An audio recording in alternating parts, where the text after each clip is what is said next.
outside in like 15. Sorry about this. Amanda, I'm not feeling too well this evening. Can you DVR tonight's game? I'll watch it tomorrow and decide if he's truly learned to appreciate life. I feel like I've been hit by a bus. Wait, write that one down. That might be a good trap. Call it the reverse bus. If it wasn't obvious, phones are not allowed in trap rooms. We've had cases of people sneaking devices into tests and looking up walkthroughs online. Some are even trying to get caught so they can speed run traps. Try to skip my lesson and I will tool assist your kneecaps. Whatever, the key's on the table. Use it or don't. I don't care anymore. If you want to see your wife and daughter again, you must pass my wire me $10,000 draft. How far are you willing to go for revenge? To the moon? Well, now's your chance to find out. For if you do not reach the key within 60 seconds, the rocket I've attached to your back will launch. Hello, Madison. Every month, you receive in the mail a sheet of Arby's coupons, which you leave in your car, only to let them expire before you use them. What are you so afraid of? Well, today you have the opportunity to redeem yourself.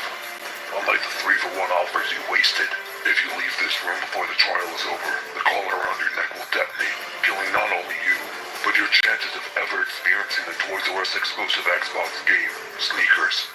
You believe your Applebee's waitress can survive on a 15% tip? Well, let's see if you can survive on 15% of your blood. It's normal to be anxious when completing a trap, but you're going to need a clear head to make it to the end of this.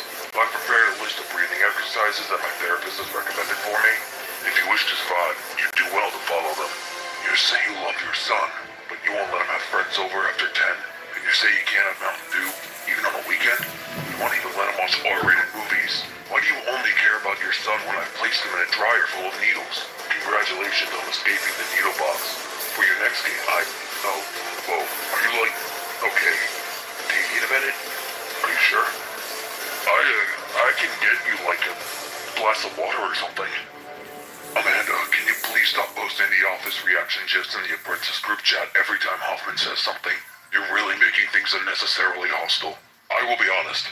I assumed Daryl was going to make it through the last room, so the traps in here probably won't make a lot of sense to those of you remaining.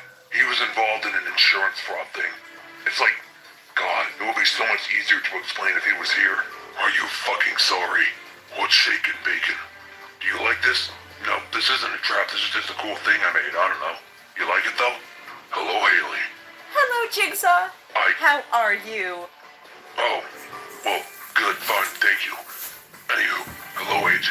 Have you ever heard the phrase, look but don't touch? Well, today, you will have to touch without looking. For I have replaced your eyes with a second pair of hands.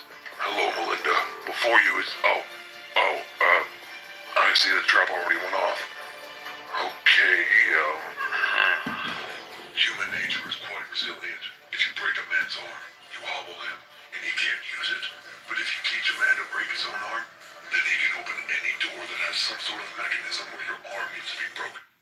I'm probably the only person online who shares every single one of my trades completely for free. I live...